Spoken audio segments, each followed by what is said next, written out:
How to be a stay-at-home mom. Having one parent stay at home to take care of the children used to be the norm, but today, many families see it as a luxury. Depending on your finances and other situations, you may be able to stop working and stay at home full-time with your kids.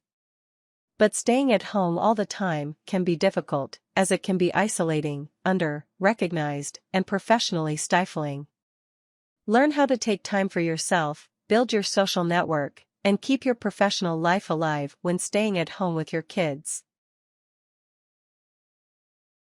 Method 1: Figuring out your finances. 1. Know exactly how much monthly income you have. Figure out the amount of money your partner is bringing home every month. This is the starting point for determining whether or not you can afford to stay at home with your child. 2. Calculate your monthly fixed expenses. Track your rent or mortgage, utilities, phone bill, insurance, car payments, student loan payments, food and other expenses that you have every month. 3. Take into account other expenses. These include entertainment expenses, birthday and holiday gifts, vacations, school fundraisers, magazine subscriptions, cable TV, and so on. 4. Add in unanticipated expenses. Be sure to calculate whether you will be able to handle unforeseen expenses, such as a new transmission in your car, or a locksmith if you get locked out of your house, or a trip to the emergency room. 5. Tally the expenses that you'll save if you don't work. Going to work can cost money, even though you're earning money. Make a list of expenses associated with work, such as gas money, parking, dry cleaning, getting a morning coffee, bus fare, and so on. Think about take-out food as well. When you're tired from a long day at work and you don't want to cook, you may be more likely to eat out or order take-out. 6. Balance income with daycare expenses. If both parents work, then your children will need some form of childcare. Daycare can be very expensive, especially if the child is in full-time daycare. The average annual cost of daycare now exceeds in-state college tuition in 36 states. Calculate how much income you would bring in if you were working. Balance this with how much money you'd need to spend on childcare if you were not at home with your child. A grandparent or other relative may be able to care for the child, thus reducing childcare expenses. 7. Adjust your budget. Figure out areas that you can cut so that you can afford to stay at home. If you regularly get coffee at the local coffee shop, think about making coffee at home and saving $3 every day. If you subscribe to magazines, think about cutting out these subscriptions. A good way to determine what you can cut is to track your spending for 2 months. Write down everything you spend money on, down to the penny. Keep a notebook with you at all times, or track it on your phone. Tally up your receipts. You may find that you are spending a lot of money on frivolous things that you don't need. 8. Take into account the long-term lost earnings. If you are not going to work, you won't be adding to a retirement fund, paying into Social Security, or contributing to a 401k. Depending on how long you plan to stay at home with your child, these lost earnings may not last long. But they are something to consider. Also consider that if you step out of the workforce, you may have to restart your career track at a lower earning rate than you would have if you'd never left the workforce. Women especially are subject to lower pay. Unfortunately, not working for even a few years can have a potentially detrimental effect on what you might earn. 9. Figure out if you qualify for public assistance. If your income is very low, you may be eligible for food stamps or other public assistance. Check with your state's Department of Human Services to find out more. For example, the federal government program Women, Infant and Children (WIC) provides supplemental food, nutrition education and other benefits to low-income families. Method 2: Making schedules. 1. Prioritize the basic tasks. Stay-at-home moms, especially ones with new babies, can feel overwhelmed at the thought of running the entire household. You may be exhausted from taking care of an infant who doesn't sleep at night, for example. Keeping up with kids' demands all day can make it hard to get things done. Strive to get the basics done. Get the kids up, dressed and fed. Get yourself showered, dressed and fed. These two things will help you on your way to feeling more on top of it. 2. Make loose schedules for your kids. Depending on your child's age, it can be very helpful to have consistent schedules. You know that your daughter wakes up every morning around 6:30 a.m. You know she takes a nap at 10 a.m. You know she needs lunch when she wakes up at noon. You may need to pick up your older son from school at 2:45 p.m. Plan a schedule for your kids. Keep the schedule flexible so you can accommodate unplanned activities. As your kids get a little older, adjust the schedule in a way that makes sense for their ages and interests. 3. Schedule household chores for certain days. It may be helpful to choose one day of the week to be laundry day, another day for grocery shopping, another for baking. While your family may generate a ton of laundry, saving it for Tuesdays will keep you from feeling like you're constantly doing laundry. Enlist your kids to help you with chores.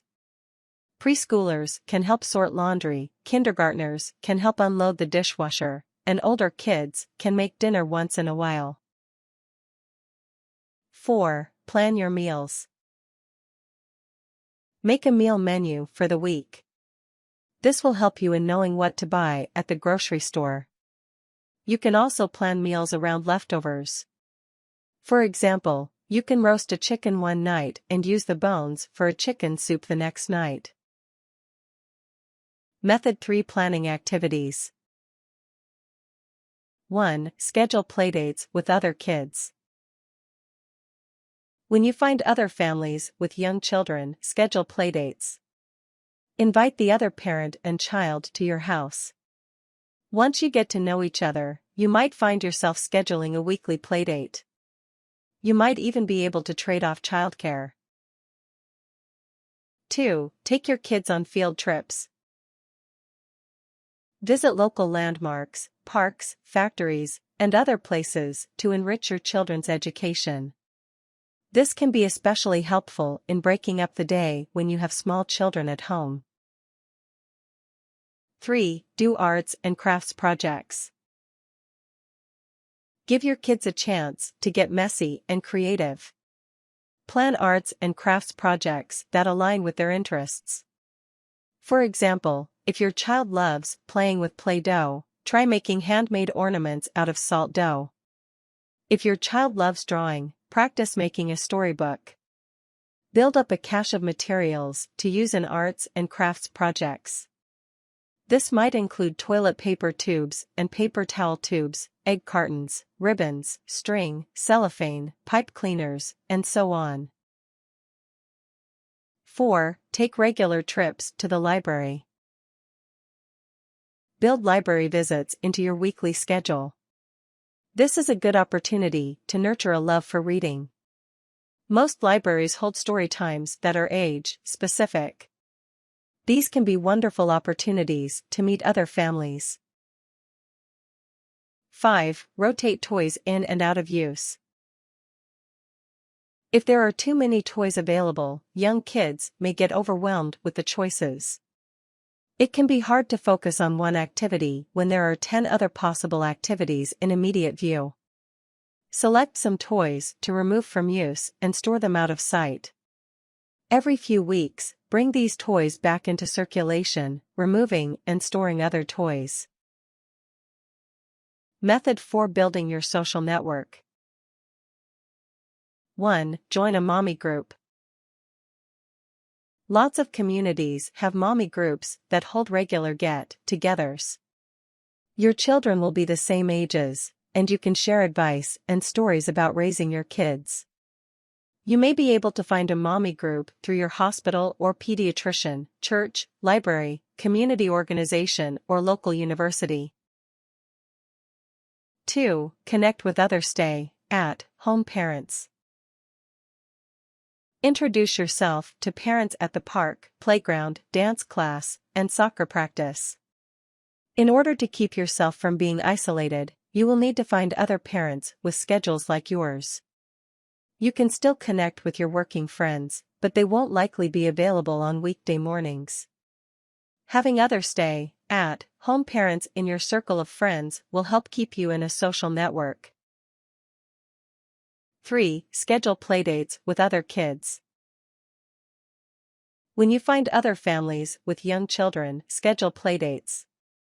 Invite the other parent and child to your house. Once you get to know each other, you might find yourself scheduling a weekly playdate. You might even be able to trade off childcare. 4. Volunteer with a local charity. Find a nonprofit organization or other charitable cause whose mission you support. Schedule regular volunteering at this place. It might be an animal shelter, an arts organization, a nature conservancy, or other organization. This will help you connect with others who have like-minded interests as well. You may choose to volunteer at places that are child-friendly. This can be a great experience for children to learn about giving back to the community and helping others. You might also want to volunteer at your child's school. 5. Have a social network online. You might also find it useful to have a community of friends online. You might not always be able to see each other in person, especially when one kid has the flu or another kid is taking a nap. But staying in touch online can give you another social outlet to share stories and solicit advice. Method 5. Making time for yourself. 1. Be honest with yourself. Staying at home with your child can be very hard. Studies show that stay-at-home moms may experience more depression, worry, sadness, and anger than working moms. This is partly due to isolation, under-appreciation, and little contact with adults during the day. The schedule for a stay-at-home mom is intense as well, with no time off, no sick leave, and no vacation time. Know that these feelings are common. If you're feeling this way, you're not the only one. You should be honest with yourself so that you are making the healthiest choice for yourself and your family. 2. Split chores fairly. Just because you are the stay-at-home parent, this doesn't mean that you should have to do all the household chores. Work with the other parent to assign tasks fairly. For example, your partner can make dinner some nights, or do the dishes, or put in a load of laundry. It can be common to think that you haven't done any work just because you've been at home all day. Remember, taking care of children and the home is very hard work. Plus, you get no breaks and very little time for yourself. Make sure you aren't carrying all the weight at home. 3. Be good to yourself. Treat yourself to a movie, schedule time for a massage, and meet up with a friend for coffee. Don't feel guilty about nurturing yourself. You will be a better parent and person when you take care of yourself too. 4. Get a babysitter. While you intend to save money on childcare by not working, this doesn't mean that you have to be at home with the kids 100% of the time. You and your partner still need time together without the kids. Make time every few weeks to have a date. 5. Go out in the evening. Schedule regular times after your partner comes home from work when you can go out by yourself. You might use this time to run errands without kids, see a movie, or visit a friend. 6. Get exercise. Exercise can help relieve stress and tension that may build up when you spend your days with children. You may need to schedule exercise time when your partner is home with the kids, or when your kids are at school. You can also schedule time when your kids need to be quiet so that you can do a yoga video in your living room. Whatever you choose, make it a priority for yourself. Take the kids for a bike ride, or buy a jogging stroller so you can go for a run with the baby. Some communities have mommy exercise classes, such as Baby Boot Camp or Fit for Mom. In these classes, you exercise with other parents while your child sits in a jogging stroller. 7. Have hobbies that you can do at home. Just because you're at home with your children doesn't mean that everything you do must be child-focused. Find some hobbies that you can do while your children play. You might take up gardening, sewing, playing a musical instrument, building something, painting, photography, and so on. Spend some time reading. Taking quiet time for yourself may encourage your kids to spend the time reading as well. Method 6: Keeping your career alive. 1. Don't lose your professional identity. You may be a stay-at-home mom, but you also have many other roles. Your professional identity is just one of those other roles. You can be known as a mom, but you can also be known as a web designer, or an event planner, or a car mechanic. 2. Stay in touch with your professional contacts. Keep networking with people that you know from your professional career. These people will be your first point of contact if and when you want to get back into the professional workforce. Schedule coffee or lunch dates every few months to stay in contact and update each other on what's happening in your lives. You may hear of an opportunity that will work into your stay-at-home life, or you may decide you want to start work again. 3. Keep up on industry trends. Read trade magazines, newsletters, and other industry updates to keep yourself knowledgeable about what's happening in your industry. Attend workshops or conferences to learn about new practices or products. 4. Find part-time work that you can do at home. Many stay-at-home parents balance competing desires to stay home and continue a professional career by finding part-time work. This work is ideally done at home, so that your schedule can remain flexible. Talk with your professional contacts to find opportunities that can be done from home. You might also find other opportunities not directly linked to your field. These might include tutoring, web design, freelance writing, office work, art or design projects, substitute teaching. 5. Think strategically when you volunteer. If you choose to volunteer, you can volunteer for roles that will further your career, even incrementally. If you are a writer, for example, you can volunteer to write a nonprofit organization's newsletter. If you're a historian, you can volunteer at a local museum or archive. If you're an accountant, you can volunteer to do tax counseling. 6. Take some classes. If you feel you need to brush up on your skill set or learn new information, enroll in the local community college or university. Taking a class that meets once or twice a week can be helpful in keeping you up to date in your professional life. This is also a good way to continue building your professional network. 7. Look into a returnship. Returnships are jobs for older workers who want to get back into the workforce after having been at home. These give you an opportunity to update your resume while building skills. You may be able to work part-time at this type of job. Approach these types of positions with caution. Make sure you are being paid for your work, as some companies may justify not paying you by telling you that you're getting experience. Tips. Don't be apologetic about staying at home with your kids. You may not be a high-powered executive, but you are spending quality, valuable time with your children. This is an important contribution. Similarly, don't be judgmental of other parents who decide to work full-time instead of staying at home with their children. Every family situation is unique and you make choices that are right for your family. Many people find it very isolating to be a stay-at-home parent. Give it a trial run for a few months and see how you like it. The first few months with an infant can be very difficult anyway, and this period of time won't last forever.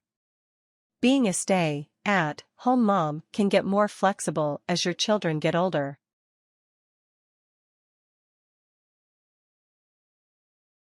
Warnings.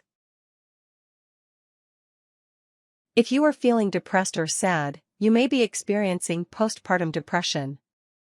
While having the baby blues is relatively common for new mothers, more severe feelings can take over easily. Talk with your doctor or midwife if you are experiencing symptoms associated with postpartum depression, which may include insomnia, intense irritability and anger, severe mood swings, feelings of shame or guilt, loss of joy in life, or thoughts of harming yourself or your baby.